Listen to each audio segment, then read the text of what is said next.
இன்னைக்கு காலையில் கூட நாங்கள் வந்து ஒரு ஹோட்டலில் வணிகர் பெருமக்கள் இன்னைக்கு நம்முடைய ஃபாதர் பிஷப் அவையெல்லாம் கலந்துக்கிட்டாங்க. அவர்களே பேசுனாங்க, எங்களுடைய பள்ளியில் மாணவர்கள்லாம் மிக மோசமான நிலைக்கு போயிட்டாங்க, இந்த கஞ்சாவை அதிகமாக பயன்படுத்துகிறாங்க, எப்படியாவது கட்டுப்படுத்துன்னு சொன்னாங்க. நானும் அதான் சொன்னேன். சட்டமன்றத்தில் நான் பேசினேன். இந்த முதலமைச்சருக்கு காது கேட்டுதோ இல்லையோ தெரியல, செவடங்காதில் சங்குதுற மாதிரி பல முறை சொல்லியாச்சு. 3 ஆண்டுகளாக பேசிக்கிட்டே இருக்கிறேன். இன்றைக்கு போதைப் பொருள் நிறைந்த மாநிலமாக காட்சியளிக்குது. மாணவர்கள், இளைஞர்கள், பொதுமக்கள் கடுமையாக இந்த போதைப் பொருள் கடுமையாகி சீரழிகிறாங்க. அதை தடுத்து நிறுத்த வேண்டும் என்று 3 ஆண்டு காலமாக சட்டமன்றத்தில் வாதாடிட்டு இருக்கிறோம். அதே போல தொலைக்காட்சியின் வாயிலாக தெரிவிக்கிறோம், அறிக்கையின் வாயிலாக தெரிவிக்கிறோம்.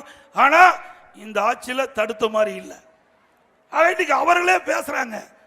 அது மட்டும் இல்ல, ஒரு கடைக்காரர் பேசுறாரு, தினம் போய் கடையை திறந்தா முன்னாண்ட படுத்து கிடக்குறாங்க, போதையில படுத்து கிடக்குறான், அவனை எழுப்புனா தகராறுக்கு வர்றாங்கிறார்.